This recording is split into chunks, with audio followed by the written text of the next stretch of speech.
जी class, आज हम लोग करेंगे बायोएनर्जेटिक्स एंड ऑक्सीडेटिव फॉस्फोरिलेशन, जिसके अंदर we are going to do part 4 of our this group. ये हमारे जो सीरीज है बायोएनर्जेटिक्स की एंड ऑक्सीडेटिव फॉस्फोरिलेशन की, इसका हम फोर्थ पार्ट करेंगे। फोर्थ पार्ट के अंदर we are going to do the TCA cycle. TCA cycle करने से पहले मैं आप लोगों को पिछली कुछ चीज़ें हम रिवाइज कर लेते हैं, जो कि मैंने आप लोगों को मैं पिछले पार्ट्स के अंदर करवा चुकी हूँ, जिसके अंदर we looked at glycolysis. Glycolysis के अंदर हमने एक ग्लूकोज मॉलिक्यूल से स्टार्ट किया था, और पहला हमारे पास के अंदर रिएक्शन इसका हाइड्रोलिसिस रिएक्शन था, जिसमें एक फॉस्फेट ग्रुप का इसमें एडिशन हुआ था। फाइनली हमारे पास by this series of reactions, जिनके अंदर हाइड्रोलिसिस था, डिहाइड्रोजनेशन थी, इसके अलावा फॉस्फेट ग्रुप का फर्दर एडिशन था, आइसोमराइजेशन थी। इन तमाम प्रोसेस के साथ गुजरने के बाद एट द एंड नेट हमारे पास 2 एटीपी यूटिलाइज होते हैं और 2 एटीपी हमारे पास नेट गेन होते हैं, क्योंकि इसके अंदर बनते तो 4 हैं, लेकिन 2 एटीपी यूटिलाइज हो जाते हैं फर्स्ट हाइड्रोलिसिस रिएक्शन के अंदर। Along with that, इस प्रोसेस के अंदर we have 2 NAD molecules which are converted into NADH. NADH molecule जो मैंने आपको बताया था, ये कोफैक्टर है एंजाइम्स का, और ये जहां पर भी होगा वहां पर डीहाइड्रोजनेजेस होंगे और वहां पर ऑक्सीडेशन रिडक्शन रिएक्शन हो रहा होगा। This NAD molecule is being reduced, और जो हमारे पास जो ग्लूकोज मॉलिक्यूल था उससे ओरिजिनली बनने वाले ग्रेसिलरी I3 फॉस्फेट मॉलिक्यूल या dihydroxy acetone phosphate molecule, these are oxidised. इन रिएक्शंस के एंड में we were able to produce 2 pyruvate molecule. 2 pyruvate हमारे पास प्रोड्यूस हुए थे, जिसके अंदर यू सी एक कार्बोक्सिलिक ग्रुप है, एक हमारे पास कार्बोनाइल कार्बन है, साथ में हमारे पास एक मिथाइल ग्रुप मौजूद है। इस पायरुवेट मॉलिक्यूल के पास डिफरेंट फेट्स होते हैं, डिफरेंट डायरेक्शंस हैं जिनके अंदर ये जा सकता है। For example, this pyruvate can under the in muscles के अंदर, अगर हमारे पास कोई स्ट्रॉन्ग मस्कुलर एक्टिविटी हो रही है, मूवमेंट हो रही है, तो ये पायरुवेट लैक्टेट के अंदर चेंज हो जाता है।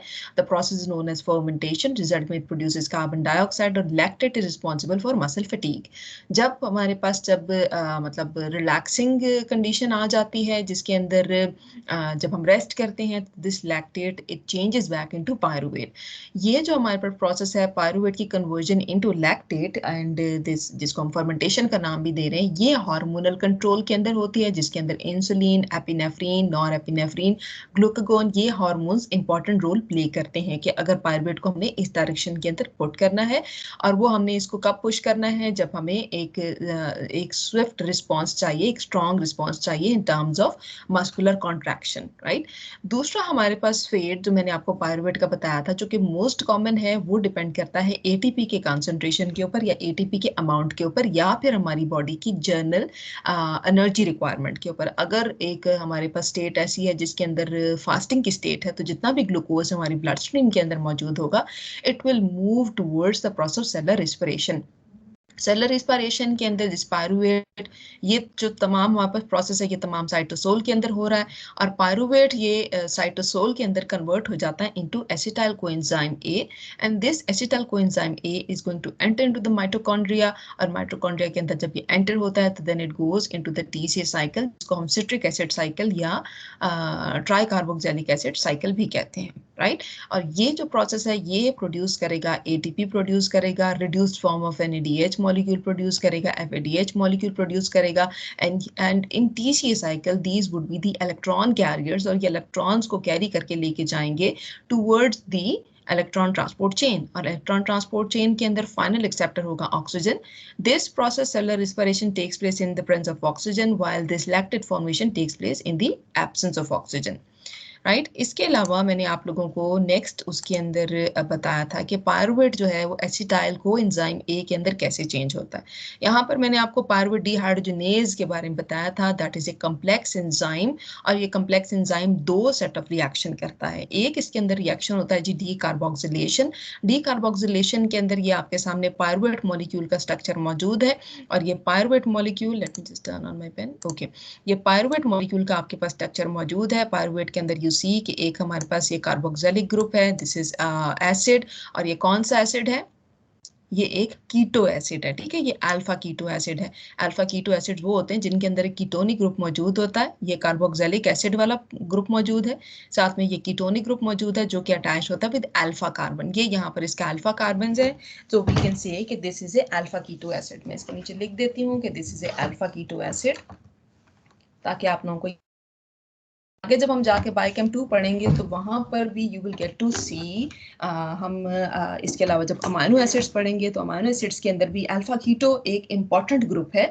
This plays a very important role in different type of metabolic pathway, जिसके अंदर एनाबोलिज्म भी है, कैटाबोलिज्म भी है, एंड ये इंपॉर्टेंट रोल प्ले करते हैं in fatty acid metabolism, in the synthesis of triacylglycerols, in the synthesis of new pyruvate gluconeogenesis, glycolysis, जिसके अंदर we are able to produce this pyruvic acid. तो ये जो अल्फा कीटो एसिड्स हैं, कीटो acids के बारे में आपको बताते चलो कि कीटो एसिड्स क्या होते हैं, जिनके अंदर हमारे पास एक कीटोनिक ग्रुप है, दिस इज कीटोनिक ग्रुप, ठीक है, और ये एक कार्बोक्सिलिक ग्रुप के साथ मौजूद है, ठीक है, और ये बहुत से अमाइनो एसिड्स के अंदर भी ये ग्रुप पाया जाता है. इस वजह से वो तमाम acids, acid because of this part और कीटो मतलब बिकॉज ऑफ दिस पार्ट. और अगर ये अमाइनो एसिड के अंदर मौजूद है तो ये अमाइनो के अंदर आपको पता है कि अमाइनो एसिड्स के अंदर क्या होता है कि सेंट्रल कार्बन होता है, एक इसके अंदर एक अमाइनो होता है और एक इसके अंदर हमारे पास एसिडिक ग्रुप होता है, मतलब कार्बोक्सिलिक ग्रुप होता है, ठीक है.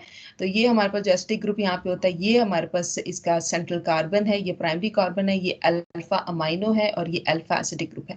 तो यहाँ पर ये जो हमारे पास एसिड मौजूद है, दिस इज अल्फा, तो ये हमारे पास this is called an alpha keto acid, ठीक है, ये आपने याद रखना है. तो ये हमारा जो अल्फा कीटो एसिड होता है जो कि प्रोड्यूस होता है by the process of glycolysis, this alpha keto acid under the activity of pyruvate dehydrogenase enzyme है. दो इसके अंदर रिएक्शन होते हैं. फर्स्ट इसके अंदर रिएक्शन होता है G D carboxylation. D carboxylation के अंदर क्या होता है कि इसके अंदर जो हमारे पास ये एसिड वाला पार्ट है, इसकी carbon dioxide it gets removed, ठीक है, ये रिमूव हो जाती है. पीछे हमारे पास जो ग्रुप बच जाता है, ये वाला जो हमारे पास कार्बन यहाँ पे रह जाता है, ये वाला कार्बन, और यहाँ पे एक हाइड्रोजन रह जाता है, इसकी मैं बना देती हूँ यहाँ पे तस्वीर, CH3, and then we have ये हमारा कीटोनिक वाला, and then we have a hydrogen here, ठीक है. ये जो हमारा ग्रुप है इसके ऊपर डीहाइड्रोजनेज एंजाइम काम करता है और डीहाइड्रोजनेशन रिएक्शन के अंदर दिस हाइड्रोजन इज रिमूव्ड, ये हाइड्रोजन रिमूव हो जाती है, जिसको एक्सेप्ट करता है NAD मॉलिक्यूल, मतलब इसने इलेक्ट्रॉन्स को एक्सेप्ट किया, प्रोटॉन को एक्सेप्ट किया, NADH मॉलिक्यूल प्रोड्यूस हुआ. पीछे क्या हुआ कि कोएंजाइम ए हमारे पास आके ये पूरा पूरा जो पार्ट है आगे जाके इसके साथ अटैच हो जाता है. ये कोएंजाइम ए का जो ये वाला पार्ट है, दिस इज एसिटाइल ग्रुप, या ये इसका एसिटाइल पार्ट है, नीचे ये इसका कोएंजाइम ए पार्ट है, ठीक है. अब ये हमारे पास जो एसिटाइल ग्रुप है ये बहुत ही इंपॉर्टेंट ग्रुप है और ये ज्यादातर जो हमारे फूड मॉलिक्यूल्स हैं उनकी सिंथेसिस के अंदर या उनकी डिग्रेडेशन के अंदर उनको एक्टिवेट करने का काम करता है, ठीक है. सो दिस एसिटाइल कोएंजाइम में इसकी बाकी भी कुछ प्रॉपर्टीज हैं जो कि मैं आप लोगों को करवाऊंगी. दिस एसिटाइल कोएंजाइम में then enters into the Krebs cycle. Krebs cycle हमारे पास ये एसिटाइल कोएंजाइम ए के पास ये एबिलिटी मौजूद होती है कि ये माइटोकॉन्ड्रियल जो मेम्ब्रेन होती है ना, इसको क्रॉस कर सकता है. ये इसको क्रॉस करता है. पायरुवेट, ये आप देखिए कि पायरुवेट ये हमारे पास ये पायरुवेट मौजूद था, ये पायरुवेट एसिटाइल कोएंजाइम ये प्रोड्यूस करता है. ये अगर हमारे पास फर्मेंटेशन का प्रोसेस हो रहा हो तो ये एसिटाइल कोएंजाइम ए आगे जाके TCA साइकिल के अंदर ये रोल प्ले करता है, ये एंटर करता है, कंबाइन करता है विद ऑक्सैलोएसीटेट. ऑक्सैलोएसीटेट कंबाइन करने के बाद this produces citrate molecule, and later on ये पूरा साइकिल हम आज पढ़ेंगे, डिटेल के अंदर पढ़ेंगे, then how it produces NADH molecule और बाकी ATP मॉलिक्यूल्स वगैरह की कैसे बनाते हैं. ये चीज मैं आप लोगों को पिछली स्लाइड के अंदर दिखा चुकी थी. ओके, जब हम लोग एसिटाइल के बारे में बात करते हैं तो एसिटाइल के बारे में जैसे कि मैंने आपको बताया कि एक बहुत ही इम्पॉर्टेंट ये मॉलिक्यूल है और इसका बहुत ही इम्पॉर्टेंट रोल है in activation of a lot of basic food molecules. और उनकी ब्रेकडाउन के लिए उनके अंदर ये एसिटाइल ग्रुप जो इसके अंदर मौजूद था, ये वाला जो इसके अंदर पार्ट मौजूद है, ये एसिटाइल ग्रुप का उसके अंदर एडिशन होता है. ये जो आपको ब्लू कलर का पार्ट नजर आ रहा है, yes this is CH3, मैंने लिखा नहीं है लेकिन this is CH3, ठीक है. ये जो इसके अंदर पार्ट है, this is the, ये इसके अंदर इंपॉर्टेंट पार्ट है, ये एसिटाइल ग्रुप है. यहाँ पे you see there is sulphur, तो यहाँ पर there must be यहाँ पे इसके साथ है, this is sulphydryl group. Then इसके अंदर हमारे पास ये वाला जो पार्ट है, ये वाला part, this is a pantothenic acid, ये एक विटामिन है. Then we have this part, और ये वाला पार्ट क्या है, दिस इज एडेनिन बेस है. साथ में इसके अंदर ये शुगर मौजूद है, साथ में आप देखिए कि इसके अंदर फॉस्फेट ग्रुप मौजूद है, ठीक है.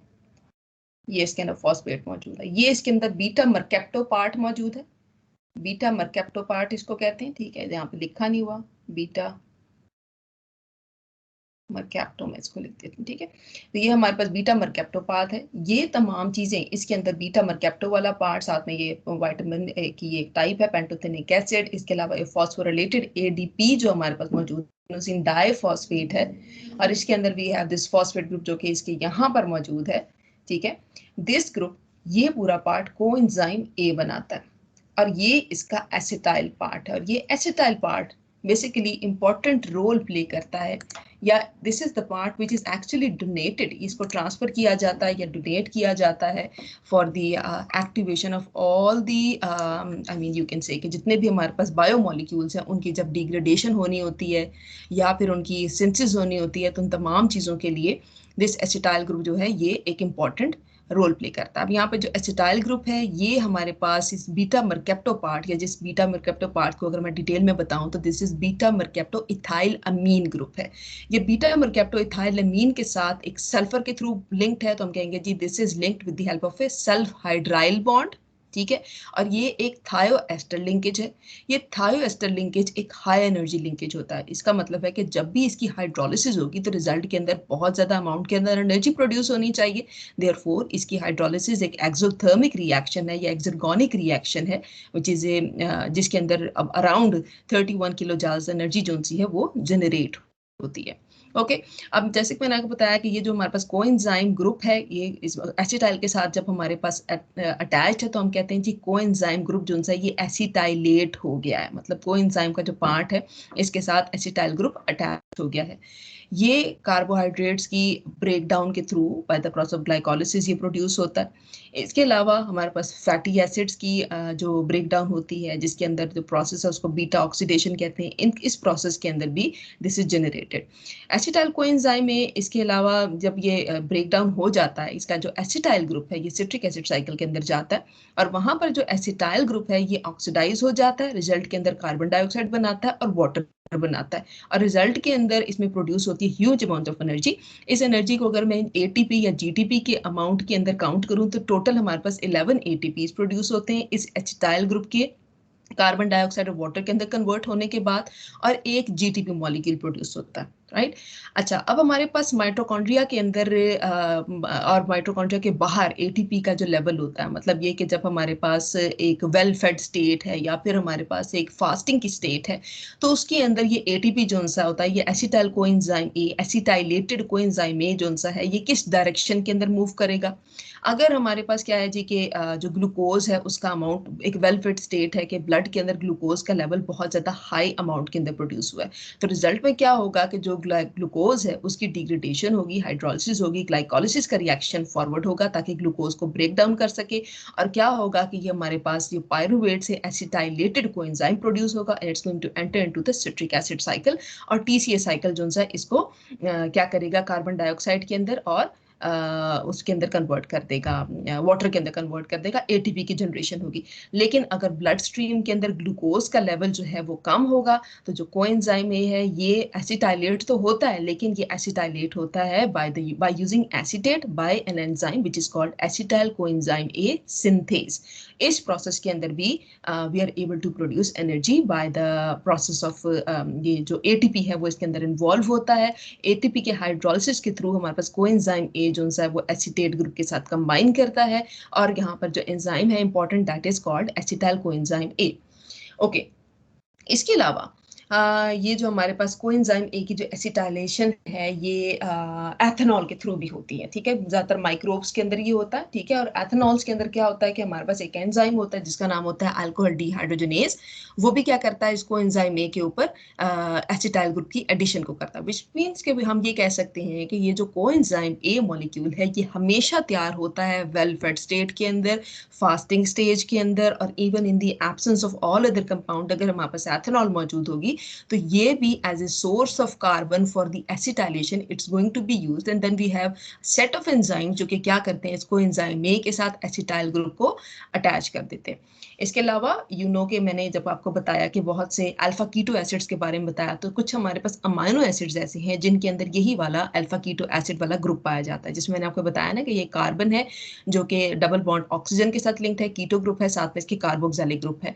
इनके अंदर we have amino acids such as valine है, ल्यूसीन है, आइसोल्यूसीन है, ये तमाम जितने भी अल्फा कीटो एसिड्स हैं, इनके अंदर जब इनमें से अमाइनो ग्रुप को रिमूव किया जाता है by the process of transamination, ये भी हमारे पास इवेंचुअली जाके यही बनाते हैं एसिटाइल कोएंजाइम ए, और इसके इंटरमीडिएट्स हैं जिनको ये सिंथेसाइज करते हैं। ओके, सो दिस इज, यहाँ पर मैंने आपको सिर्फ ये बताया कि हमारे पास ये एसिटाइल कोएंजाइम की सोर्सेज क्या क्या है, इसके अंदर कौन सा बॉन्ड है जो कि इंपॉर्टेंट है, और इस बॉन्ड की इंपॉर्टेंस जो सी है वो आई मीन ये इंपॉर्टेंट हमें हर टाइम पे हमारी बॉडी के अंदर हमें इसको चाहिए, बेशक स्टेट वेल फेड हो, वेल फेड के अंदर कौन कौन से तरीके हैं जिनके through this can be formed, और कौन कौन से हमारे पास मतलब इन दी एब्सेंस ऑफ ऑक्सीजन, या फिर इन दी क्योंकि फर्मेंटेशन के अंदर एथेनॉल प्रोड्यूस होती है, in the absence of oxygen, in the presence of oxygen, in the absence of glucose in the bloodstream, we are able to generate this acetyl coenzyme A.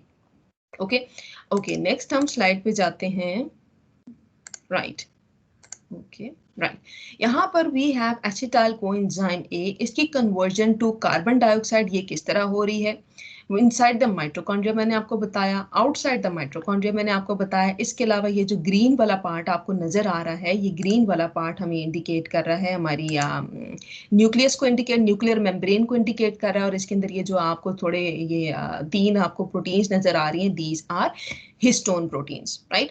अब ये इसके अंदर ये जब एसिटाइल कोएंजाइम ए फाइनली जब produce हो जाता है तो ये क्या करता है, ठीक है, inside the mitochondria ये जो पायरुवेट है that can be converted into acetyl coenzyme A by the help of enzyme, जो मैंने आपको कॉम्प्लेक्स बताया था, पायरुवेट डिहाइड्रोजनेज कॉम्प्लेक्स था, और एसिटाइल कोएंजाइम में इसकी फर्दर ऑक्सीडेशन होनी है जब ये TCA साइकिल के अंदर चला जाएगा। एक्सक्यूज मी, एक सेकंड,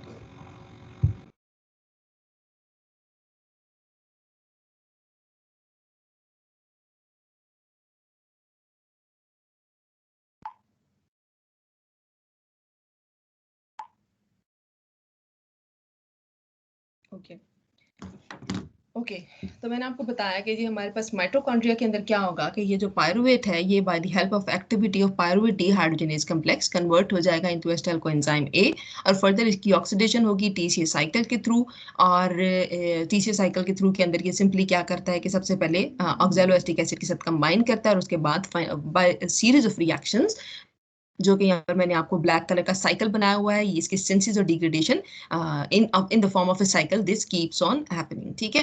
जबकि in the case of cytosol, cytosol के अंदर क्या होता है कि पायरुवेट जो है ये कन्वर्ट हो जाता है इनटू एसिटल्डिहाइड, एसिटल्डिहाइड में कन्वर्ट करने के लिए we have a enzyme pyruvate decarboxylase इसको कहा जाता है, ये डीकार्बोक्सिलेशन करता है, रिजल्ट के अंदर हमारे पास एसिटल्डिहाइड प्रोड्यूस होता है, और ये acetaldehyde either can be converted by the, ये या तो कन्वर्ट हो जाता है बाय द, इसके ऊपर दो एंजाइम है जो कि इसके ऊपर काम कर सकते हैं, एक हमारे पास अल्कोहल डिहाइड्रोजनेज है, ठीक है, और दूसरा हमारे पास एल्डिहाइड डिहाइड्रोजनेज है, ठीक है, जिनको हम ADH और ALD भी कहते हैं। सो हमारे पास in case of cytosol this acetyl coenzyme, ये पायरुवेट जो है इसके ऊपर एसिटल्डिहाइड के अंदर चेंज हो गया, and then this acetaldehyde further convert हो जाता है into ethanol by alcohol dehydrogenases, या फिर ये एसीटेट के अंदर कन्वर्ट हो जाता है। अब ये जो एसीटेट होता है इसके पास क्या एक्टिविटी मौजूद होती है, ये जो मैंने वो एसीटेट का ग्रुप जो कि कोएंजाइम ए के साथ कंबाइन किया हुआ था उसकी मैं बात कर रही हूँ। ये जो हमारे पास एसिटेट ग्रुप होता है ये क्या करता है, ये न्यूक्लियस के अंदर चला जाता है, और वहां पर क्या करता है कि इसके अलावा ये साइटोसोल के अंदर भी एक्टिविटीज की होती है, लेकिन इसकी इंपॉर्टेंट एक्टिविटी क्या है कि ये एसिटेट ग्रुप न्यूक्लियस के अंदर जाएगा, वहां पर भी कोएंजाइम है इसके साथ ये कंबाइन कर जाएगा न्यूक्लियस के अंदर, और पैरोक्सिसोम्स के अंदर क्या होता है कि हमारे पास एसिटाइल कोए सिंथेज एंजाइम पाया जाता है, और वो एसिटाइल कोएंजाइम ए इसको कन्वर्ट कर देता है इनटू एसिटाइल कोएंजाइम ए के अंदर कन्वर्ट कर देता है, इस ग्रुप को कंबाइन कर जाता है। अब ये जो एसिटाइल कोएंजाइम ए है ये न्यूक्लियस के अंदर क्या क्या करता है कि आपको पता है कि न्यूक्लियस के अंदर वी हैव DNA, और DNA के हमारे पास दो कंपोनेंट हैं, इसके अंदर एक DNA होता है और वो बाउंड होता है around the protein which is called histone protein. Histone proteins के ऊपर ये जाके अपना एसिटाइल ग्रुप जो कि इसका एक्टिवेट करने वाला ग्रुप था उसकी एसिटाइलेशन कर देता है। ये जो आपको यहाँ पे तीन मैंने प्रोटीन्स के स्ट्रक्चर बनाए हुए ये यहाँ पर मौजूद है जी हमारी हिस्टोन प्रोटीन्स, इनकी क्या करता है ये एसिटाइलेशन करता है, मतलब इनको इनके ऊपर एसिटाइल ग्रुप अपना अटैच कर देता है, राइट। ओके, इसके अलावा हमारे पास जो ये एसिटाइल कोएंजाइम ए है, इसकी एक आप ये इसके अंदर ये भी देखिए कि जो एसिटाइल कोएंजाइम है ये एक लिंकेज बना रहा है बिटवीन द ग्लाइकोलिसिस, जो हमारे पास ग्लाइकोलिसिस का रिएक्शन हो रहा था, और पायरुवेट की ऑक्सीडेशन जो कि होती है with the help of citric acid cycle. ठीक है, जब हमारे पास ऑक्सीजन प्रेजेंट होती है तो एसिटाइल कोएंजाइम ए क्या करता है, अपना एसिटाइल ग्रुप किसको ट्रांसपोर्ट कर देता है, 4 कार्बन के ऑक्सैलो एसीटेट को ट्रांसफर करता है। रिजल्ट के अंदर हम सिट्रेट प्रोड्यूस करते हैं। सिट्रेट क्या है, 4+2 6 कार्बन मॉलिक्यूल है, और इसके अंदर 3 कार्बोक्सिलिक ग्रुप होते हैं। हम आगे इसको पढ़ेंगे, then you will be able to see that as well. और ये जो हमारे पास फर्स्ट स्टेप है सिट्रिक एसिड साइकिल का, इसके अंदर एसिटाइल ग्रुप जो है वो तो ट्रांसफर हो गया, पीछे जो कोएंजाइम पार्ट इसका रह जाता है, जिसके अंदर हम आपस मैंने आपको बताया था high energy sulph hydryl group है, जो कि हमने पहले स्ट्रक्चर के अंदर देखा था। ये दोबारा रिसाइकल हो जाता है और एक और एसिटाइल ग्रुप को अटैच करने के लिए अपने साथ रेडी होता है। ठीक है, तो पीछे से पायरुवेट जो है वो एसिटाइल के अंदर एसिटेट ग्रुप को ट्रांसपोर्ट करने के लिए मौजूद होता है, और टीसीए साइकिल के अंदर हमारा जो सा ये कोएंजाइम ए का पार्ट है ये जनरेट होता जाता है, ताकि वो पायरुवेट वाले उस कोएंजाइम ए के रिएक्शन को के अंदर पार्टिसिपेट कर सके, और जो एसिटाइल ग्रुप है उसको यू कैन से कि अपने साथ आई मीन कंबाइन कर सके। ठीक है, ये जो रिएक्शन मैंने आपको दिखाया था, ये तो एसिटेट का ग्रुप है, ये वाला जो मैंने आपको रिएक्शन बताया कि यहाँ पर आप देखिए जो पायरुवेट है, ये पायरुवेट कन्वर्ट हो रहा है इनटू दिस। ये हमारे पास कोएंजाइम ए जो है ये कहाँ से आया है, हमारे पास सिट्रिक एसिड साइकिल जो यहाँ पे चल रहा है,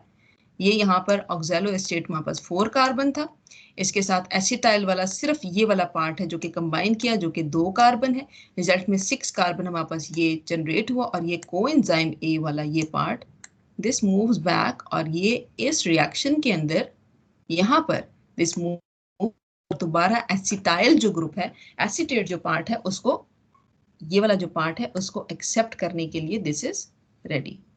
ओके, नेक्स्ट, तो दिस वाला पार्ट ये रिसाइकल हो रहा है कोएंजाइम ए वाला पार्ट, और हमारे पास ये वाला पार्ट इस्तेमाल हो रहा है टीसीए साइकिल के अंदर। ठीक है, और ये it is going to be converted eventually into what, into carbon dioxide plus water. ठीक है, एंड ये हमारे पास जो पार्ट है, जब ये पूरा पार्ट समझ लें कि this is the entire part. ठीक है, ये वाला सारा पार्ट, ये इसका सल्फर है, और इसके अंदर यहाँ पे एक हाइड्रोजन आ जाती है, this is the sulphydryl group.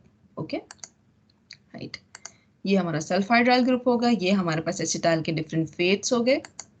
Okay, now यहाँ पे ये थोड़ी सी डायग्राम्स यहाँ पे 2 तरह की आप लोगों को यहाँ पे स्ट्रक्चर दिखाए गए हैं। एक आपको यहाँ पर बॉल और स्टिक मॉडल दिखाया गया है जस्ट टू शो यू कि कौन सी कार्बन इसके अंदर और कौन सी यहाँ पर ऑक्सीजन। ये ब्लैक वाले जो से आपको बॉल्स नजर आ रहे हैं, दीज आर ऑल कार्बन, जबकि जो इसके अंदर ये रेड वाले हैं दिस इज ऑल ऑक्सीजन। और यहाँ पे यू कैन सी के वी हैव दिस पायरुवेट, और ये कोएंजाइम ए, ये इसका सल्फ हाइड्राइल ग्रुप जिसके लिए मैंने SH मॉलिक्यूल यहाँ पे लिखा हुआ है, और plus N NAD molecule. Result में हमारे पास we have this pyruvate dehydrogenase, and this pyruvate dehydrogenase is converting it into what, into NADH, और डीकार्बोक्सिलेशन रिएक्शन था, तो यहाँ पर we have one carbon dioxide जो कि यहाँ पर रिलीज हुई है। पायरुवेट कन्वर्ट हो जाता है जी एसिटाइल कोएंजाइम ए के अंदर। अब यहाँ पर देखिए कि मैंने यहाँ पर 1 2 3 4 वगैरह लिखे हुए हैं, ये हमारे पास सिट्रिक एसिड साइकिल है which is taking place inside the mitochondria. अब यहाँ पर we can say we have this acetyl coenzyme A, जो कि यहाँ पर इसका बॉल एंड स्टिक मॉडल आपको दिखाया गया है आपके कन्वीनियंस के लिए। ठीक है, ये वाला जो इसका पार्ट है this is actually going to participate in this reaction, और ये क्या करता है हमारे पास एसिटाइल कोएंजाइम में oxaloacetate, you can see 1 2 3 and 4 carbon हमारे पास ऑक्सैलो एसीटेट मॉलिक्यूल है। ये ऑक्सैलो एसीटेट मॉलिक्यूल, अब आप देखिए कि हमारे पास अल्टरनेट रूट्स हैं कोएंजाइम में डीहाइड्रोजनेज के थ्रू, या फिर हमारे पास एसिटाइल ग्रुप जो कि डायरेक्टली इसके थ्रू आ रहा था। ऑक्सैलो एसीटेट जो कि हमारे पास एक 4 कार्बन मॉलिक्यूल है, ये बाय ये हाइड्रोलिसिस रिएक्शन है, रिजल्ट में प्रोड्यूस कर रहा है सिट्रेट सिंथेज, हमारे पास एंजाइम है, and it is producing a citrate molecule. Citrate molecule के अंदर यू कैन सी 1 2 3 4 5 एंड 6 इसके अंदर मॉलिक्यूल है। ये जो आप पार्ट देख रहे हैं, ये देखिए ये वाला पार्ट इसके साथ आके यहाँ पे ये अटैच हो गया, राइट। यहाँ पे we have this dehydration reaction which is producing cis aconitate, ठीक है। अब क्योंकि मैंने इसको 1 2 3 4 5 4 के लिहाज से डिवाइड किया है, तो हर एक रिएक्शन की मैं आपके सामने कुछ डिटेल बताती जाती हूँ और आप इसके अंदर स्ट्रक्चर को देखते जाइए and then you will be able to see. सबसे पहले हमारे पास स्टेप है जी, फर्स्ट स्टेप, जिसके अंदर this step is called condensation reaction. Condensation reaction के अंदर क्या हो रहा है जी, हमारे पास 2 कार्बन है एसिटाइल ग्रुप के, जो कि एसिटाइल कोएंजाइम ए से आए हैं। 4 कार्बन है हमारे पास ऑक्सैलो एसीटेट मॉलिक्यूल के, जो कि हमारे पास कंबाइन करते हैं, कंडेंस करते हैं। रिजल्ट के अंदर we are able to produce a 6 carbon molecule of citrate. Coenzyme A यहाँ पर सल्फ हाइड्राइल ग्रुप के साथ बाउंड था। ये क्या करता है कि जब इसके अंदर से एसीटेट वाला ग्रुप इसमें से रिमूव हो जाता है, ये इवेंचुअली इट डिफ्यूजेस आउट। ठीक है, ये क्या करता है कि डिफ्यूज आउट करके साइटोसोल के अंदर चला जाता है, ताकि वो एक और एसिटाइल ग्रुप को पायरुवेट के थ्रू एक्सेप्ट कर सके। ये वाला जो हमारे पास रिएक्शन है, ये इरिवर्सिबल रिएक्शन है, क्योंकि this is a highly exergonic reaction. High amount of energy इसके अंदर प्रोड्यूस होती है, और इसके अंदर जो रिएक्शन का रेट है ये कंट्रोल होता है by the amount of ATP which is available in the system. मतलब अगर एटीपी हमारे पास लेवल इसका इंक्रीज हो जाएगा तो रिएक्शन का रेट रिड्यूस हो जाएगा। मतलब अगर हमें एनर्जी नहीं चाहिए, वेल फेड स्टेट है, we already have a lot of ATP within the cytosol, this reaction is going to slow down. This step number 1 is going to slow down. ये condensation का reaction वापस slow down हो जाएगा। लेकिन अगर ATP की supply short है तो क्या होगा, ये कंडेंसेशन का रिएक्शन मतलब एसिटाइल ग्रुप का transfer from acetyl coenzyme A to the oxaloacetate या ऑक्सैलो एसिटिक एसिड का रेट इंक्रीज हो जाएगा। स्टेप नंबर 2 देखिए, हमारे पास जी सिट्रेट है, it loses 1 molecule of water and gains another as citrate is converted into its isomer, isocitrate के अंदर चेंज हो जाता है। स्टेप नंबर 3 और 4 के अंदर देखें, इधर हमारे पास स्टेप नंबर 3 के अंदर क्या हो रहा है कि आइसोसिट्रेट है, ये ऑक्सीडाइज हो रहा है, इसकी ऑक्सीडेशन हो रही है, और ये हमारे पास एक 5 कार्बन मॉलिक्यूल प्रोड्यूस कर रहा है। ये भी एक अल्फा कीटो एसिड है, जिसको हम अल्फा ग्लूटरेट कहते हैं या अल्फा ग्लूटेरिक एसिड कहते हैं। ठीक है, और इसके साथ हमारे पास एक कार्बन डाइऑक्साइड का मॉलिक्यूल प्रोड्यूस हो रहा है और 2 इलेक्ट्रॉन्स हैं जो कि जनरेट हो रहे हैं, जो कि आगे जाके क्या करते हैं कि हमारे पास NAD मॉलिक्यूल को NADH में कन्वर्ट कर देते हैं, मतलब उसकी रिडक्शन करते हैं। ये वाला स्टेप जो है दिस इज ऑल्सो रेगुलेटेड, और ये भी इसकी रेगुलेशन होती है by the help of negative feedback mechanism. Negative feedback mechanism का मतलब ये होता है कि इसको कंट्रोल किया जा रहा है नेगेटिवली फ्रॉम एटीपी मॉलिक्यूल। मतलब एटीपी कंसंट्रेशन जब ज्यादा होगी तो ये वाला स्टेप भी हमारे पास क्या हो जाएगा, रिड्यूस हो जाएगा, खत्म हो जाएगा या स्लो डाउन हो जाएगा। खत्म नहीं होगा, वी कैन से कि ये स्लो डाउन हो जाएगा। अच्छा, एक इंपॉर्टेंट चीज हमारे स्टेप के अंदर नंबर 3 के अंदर ये भी है कि ये जो हमारे पास इसके अंदर एटीपी मॉलिक्यूल है, सिर्फ ये नहीं बल्कि हमारे पास जो हमारे माइटोकॉन्ड्रिया के अंदर NADH मॉलिक्यूल मौजूद होते हैं, ये भी नेगेटिव फीडबैक करते हैं। मतलब NADH मॉलिक्यूल और एटीपी मॉलिक्यूल दोनों अगर हाई कंसंट्रेशन के अंदर मौजूद होंगे तो वो इस स्टेप को नेगेटिवली रेगुलेट करेंगे। ठीक है, लेकिन हमारे पास अगर हाई अमाउंट के अंदर एडीपी मॉलिक्यूल मौजूद होंगे, मतलब एडिनोसिन डाइफॉस्फेट मॉलिक्यूल प्रोड्यूस होंगे, तो वो इसके पॉजिटिव रेगुलेटर होंगे, मतलब इस स्टेप को या जो हमारे पास आइसोसिट्रेट की ऑक्सीडेशन है इसको इंक्रीज करेंगे। लेकिन NAD मॉलिक्यूल इसके अंदर कोई भी रोल प्ले नहीं करेंगे। ये चीज आपने याद रखनी है, ये मैं आपसे एग्जाम में पूछ सकती हूँ कि यहाँ पर जो ये स्टेप है जिसके अंदर वी हैव दिस आइसोसिट्रेट जिसकी ऑक्सीडेशन हो रही है, या जब अल्फा कीटो ग्लूटरेट प्रोड्यूस होता है along with the carbon dioxide and 2 electrons जो प्रोड्यूस होता है, इस स्टेप के अंदर इसके पॉजिटिव और नेगेटिव रेगुलेटर्स कौन है? नेगेटिव रेगुलेटर ATP है और NADH है, जबकि पॉजिटिव रेगुलेटर इसके अंदर सिर्फ ADP मॉलिक्यूल है।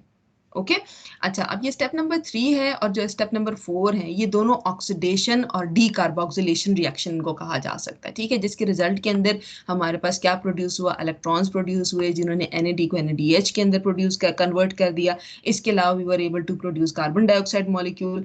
अब ये जो इसके अंदर हमारे पास alpha keto glutaric acid produce हुआ है, ये अल्फा कीटो एसिड है, ये हमारे पास लेटर ऑन कन्वर्ट हो जाता है इनटू सक्सिनाइल ग्रुप के अंदर चेंज हो जाता है, एंड देन कोएंजाइम ए जो है वो हमारे पास सक्सिनाइल ग्रुप के साथ बाइंड करता है और सक्सिनाइल कोएंजाइम ए प्रोड्यूस हो जाता है। ये जो कोएंजाइम ए जो बाइंड कर रहा है हमारे सक्सिनाइल ग्रुप के साथ, ये सक्सिनाइल ग्रुप का जो कोएंजाइम है, ये हमारे पास वो एंजाइम है जो कि इनिशियली इस रिएक्शन के अंदर रिलीज हुआ था जब सिट्रेट की फॉर्मेशन हुई थी। ठीक है। अब ये वाला जो स्टेप है मतलब सक्सिनाइल कोएंजाइम ए का जो स्टेप है ये भी रेगुलेटेड है, और यहाँ पर भी we have negative feedback, ATP जो है वो उसको इनहिबिट करता है। इसके अलावा सक्सिनाइल कोएंजाइम ए और एनएडीएच मॉलिक्यूल, इन दोनों की भी हाई कंसंट्रेशन इस स्टेप को इनहिबिट करती है। मतलब जब वेल फेड स्टेट होगी तो रिजल्ट के अंदर क्या होगा, वी विल नॉट, यहाँ पे जो रिएक्शन है ये हॉल्ट पे आ जाएगा, स्लो डाउन हो जाएगा, रुकता नहीं है लेकिन ये स्लो डाउन हो जाता है। ओके इसके बाद क्या होता है कि यू कैन सी के हमारे पास एक फॉस्फेट ग्रुप है, ये it is substituted by coenzyme A. हमारे पास एक हाई एनर्जी बॉन्ड है जो कि प्रोड्यूस हो रहा है, और ये एनर्जी हमारे पास क्या करती है, सब्स्ट्रेट लेवल फॉस्फोरिलेशन, मतलब during the conversion of succinyl, हमारे पास सक्सिनाइल जो ग्रुप था ये सक्सिनेट में जब कन्वर्ट हो रहा था वहां पर ये एनर्जी यूटिलाइज हो जाती है। ठीक है, रिजल्ट के अंदर we are able to produce either GTP या फिर एटीपी मॉलिक्यूल। ओके और हमारे पास क्या होता है, we are able to form जो एंजाइम्स होते हैं, जैसे कि हमारे पास बहुत से एंजाइम्स हैं जो कि इसके अंदर इन्वॉल्व हैं। अच्छा अब आपने बेटे रिएक्शन के अंदर आप ये देखिए कि इन तमाम रिएक्शंस के अंदर आपने याद क्या करनी है। ये हमारे पास ये यहाँ पर यू कैन सी कि यहाँ पर we are able to produce this one, ठीक है, और उसके बाद हमारे पास डीहाइड्रोजनेज एंजाइम है, ठीक है, then we have a fumarase enzyme, ठीक है, ये हमारे पास इसके अंदर फ्यूमरेज, उसके बाद माल्टेट, और then we have another dehydrogenase जिसके अंदर we will be able to utilize another NAD molecule, and then again oxaloacetate हमारे पास यहाँ पे जनरेट हो रहे हैं। आपने इसके अंदर क्या, ये ball and stick model, you don't need to remember that, आप लोगों को सिर्फ पता होना चाहिए कि हमारे पास जो ये एसिटाइल ग्रुप है, इस एसिटाइल ग्रुप का एडिशन किस स्टेप के ऊपर हो रहा है, कौन सा रिएक्शन कंडेंसेशन है, कौन सा रिएक्शन आइसोमराइजेशन है। ठीक है, यहाँ पर देखिए कौन सा रिएक्शन आइसोमराइजेशन है, कौन से रिएक्शन के अंदर अल्फा कीटो एसिड जनरेट होता है, देन कौन कौन से स्टेप हैं जो कि डीहाइड्रोजनेसिस है। और आपने याद रखना है कि जितने भी डीहाइड्रोजनेशन रिएक्शंस हैं उनके अंदर हमेशा we will be able to produce NADH molecule along with the free proton. ये कोएंजाइम ए का ये जो पार्ट है इसके अंदर ये कहाँ से आ रहा है, ये आपको पता होना चाहिए, ये ओरिजिनली यहाँ से ही आ रहा है, ठीक है, यहीं से ये आ रहा है। And then succinyl coenzyme A ये क्या प्रोड्यूस कर रहा है, दिस इज प्रोड्यूसिंग ATP और GTP मॉलिक्यूल, ये मैं आपसे पूछ सकती हूँ रिजल्ट के अंदर। देन यू कैन ऑल्सो, इसके अंदर मैं आपसे ये भी क्वेश्चन पूछ सकती हूँ कि यहाँ पर कितने डीहाइड्रोजनेशन रिएक्शन हैं। अगर हम अभी यहाँ पे काउंट करें, we see 1 2 3 and then we have 4। ठीक है, अब इन डीहाइड्रोजनेशन रिएक्शन के अंदर आपको ये भी पता होना चाहिए कि कौन कौन से डीहाइड्रोजनेशन रिएक्शन ऐसे हैं जो कि हमारे पास NADH मॉलिक्यूल प्रोड्यूस कर रहे हैं। ठीक है, so we have the conversion of malate into oxaloacetate, we have this conversion of alpha ketoglutarate into succinyl coenzyme A जहां पर coenzyme A का addition हो रहा है, and we have this conversion of isocitrate into alpha ketoglutarate. These reactions are able to generate what, NADH molecule. Okay, अब यहाँ पर इसका net reaction लिखा है जिसके अंदर you can see we have acetyl coenzyme A जो कि आया था पायरुवेट से, मतलब आया था फ्रॉम ग्लाइकोलिसिस, ये हमारे पास आया था फ्रॉम ग्लाइकोलिसिस। ठीक है, and then this is combined with, जिसके अंदर इस्तेमाल हो रहे हैं, we are utilize produce adding 3 हमारे पास NAD मॉलिक्यूल यूटिलाइज हो रहे हैं। ओके, यहाँ पे मैंने आपको FAD नहीं बताया, वो मैं आपको बताती हूँ। Then we have this GDP molecule inorganic phosphate जो कि यहाँ पर इसके साथ कंबाइन कर रहा है। We have water molecules and it is resulting in the production of 2 carbon dioxide plus coenzyme A जो कि यहाँ पर रिसाइकल हो जाते हैं। ठीक है, और ये इन तमाम रिएक्शन के अंदर इस्तेमाल होते हैं। 3 NAD molecule, FADH2 molecule and then we have GTP molecule along with the 2 protons जो कि फ्रीली यहाँ पे रिलीज होते हैं। ठीक है, ओके, देन वी हैव कौन सा रिएक्शन है हमारे पास जिसके अंदर जी FAD मॉलिक्यूल प्रोड्यूस हो रहा है। यहाँ पर आप ये स्टेप देख रहे हैं जी, सक्सिनेट कन्वर्ट हो रहा है इनटू फ्यूमरेट। ठीक है, succinate is being converted into fumarate, you can see it here, ये वाला जो प्रोसेस है, this one, this is a dehydrogenation reaction and this dehydrogenation reaction is converting FAD molecule into FADH molecule. Okay, H2, ये वाला step यहाँ पे missing था। ठीक है। अच्छा, अब द क्वेश्चन ये है जी हमारे पास, आप देखिए कि रिएक्शन जो कि हमारे पास डीहाइड्रोजनेशन रिएक्शन है, ये रिएक्शन अगर हम इसको एसिटाइल की फॉर्मेशन से स्टार्ट करें, ठीक है, ये हमारे पास रिएक्शन नंबर 1, यहाँ पर we have this reaction number 2, then we have reaction number 3, then we have reaction number dehydrogenation का रिएक्शन 4 और रिएक्शन नंबर 5 डिहाइड्रोजनेशन। इन तमाम रिएक्शन के अंदर क्वेश्चन ये जो नंबर 1 है, 2 है, 3 है और 5 है, 1 2 3 and 5, they are dehydrogenation reaction. Number 4 is also dehydrogenation reaction, but this is producing NADH molecules. ठीक है जी, NADH प्रोड्यूस कर रहे हैं, जबकि जो रिएक्शन नंबर 4 है ये प्रोड्यूस कर रहा है FADH।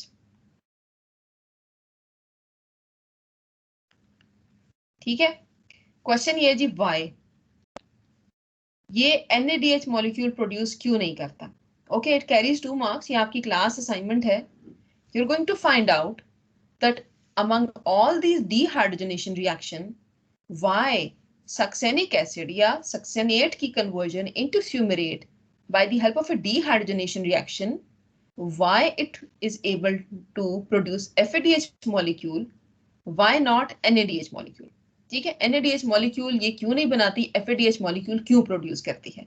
हमने पढ़ा था कि ज्यादातर हमारे पास dehydrogenases हैं, they are linked with NADH molecule, NAD molecule के साथ लिंक्ड होते हैं और डिहाइड्रोजनेशन के जितने भी रिएक्शन होंगे वहां पर अगर आपको नहीं पता तो आप वहां पर NADH इन जनरल लिख सकते हो। यहाँ पर specifically it is able to produce only FADH molecule, FADH2 produce करता है। रीजन जो है वो आपने बतानी है, ये एक पैराग्राफ से ज्यादा नहीं होनी चाहिए। मैं इसको प्रेजेंटेशन असाइनमेंट के नाम से ऐड भी कर दूंगी एंड आपने इसके अंदर सिर्फ 1 पैराग्राफ के अंदर इसकी एक्सप्लेनेशन देनी है। You don't need to make any figures or diagram, but if you want to make some figure or diagrams, you can do that. Okay? So this was, ये हमारा टोटल सिट्रिक एसिड साइकिल था या TCA cycle था जो कि हमने start किया था from what, from glycolysis. Glycolysis से पायरुवेट की डिहाइड्रोजनेज रिएक्शन के through conversion into acetyl coenzyme A, and then the conversion of this acetyl coenzyme A, its condensation with the inside the mitochondria with a 4 carbon oxaloacetate या oxalic acid, formation of the citric acid, then its isomerization, and then production of different reduced forms of NAD and FAD molecules जो कि you know कि they are electron carriers। ठीक है, और इसके बाद finally इसकी वापस conversion into oxaloacetate, this is known as citric acid cycle या इसको हम TCA साइकिल भी कहते हैं। सिट्रिक एसिड क्योंकि ये सिट्रिक एसिड से शुरू होता है, इसके अंदर ज्यादातर आपके पास जो एसिड्स हैं these are alpha keto acids, ये आपने याद रखना है। ठीक है, तो ये हमारे पास इसके अंदर जो प्रोडक्ट्स हैं ये प्रोड्यूस हो रहे हैं जिसके अंदर पर 2 कार्बन डाइऑक्साइड के मॉलिक्यूल हैं। इसके अलावा we are able to produce electron carriers जो कि इसके अंदर NAD हैं, एक हमारे पास इसके अंदर GTP प्रोड्यूस होता है। अच्छा, GTP के अलावा यहाँ पर एडिनोसिन ट्राइफॉस्फेट भी प्रोड्यूस हो सकते हैं, लेकिन I mean normally GTP is the main product.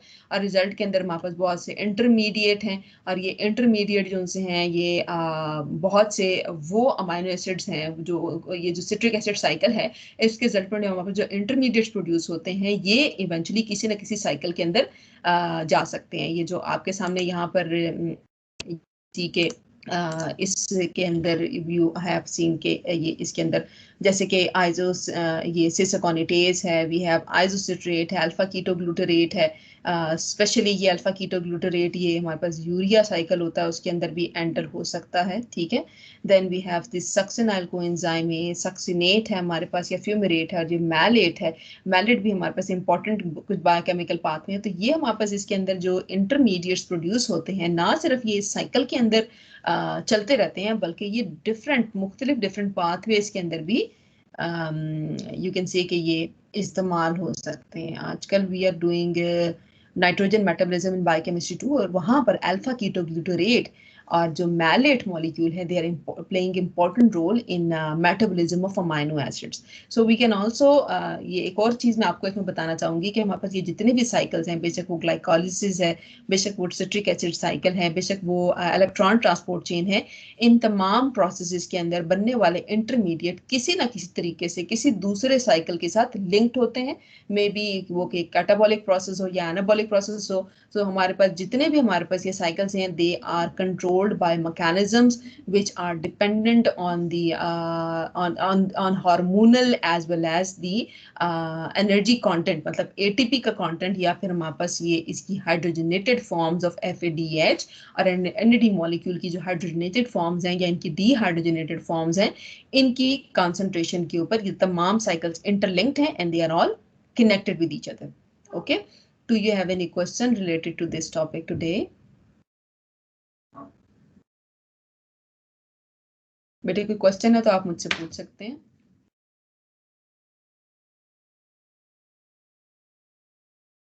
कोई क्वेश्चन नहीं है आपका? So we have very less people. सिर्फ हमारे पास 10 लोग हैं, मुझे लगता है बाकी सब रोजा रख के सो गए हैं, है ना? ऐसे ही है. मैम ऐसा ही होता है. हाँ ऐसे ही होता है, बस अब क्या करें फिर, है ना? क्योंकि हम भी बड़ी मुश्किल से उठे हैं. अच्छा, लेकिन ये कि हमारी क्लास तो डे अब लेनी है ना. चलो एनीवे, रिकॉर्डिंग हमारी यहाँ पर अवेलेबल होगी. I am going to stop the recording. Okay, recording available होगी बेटे.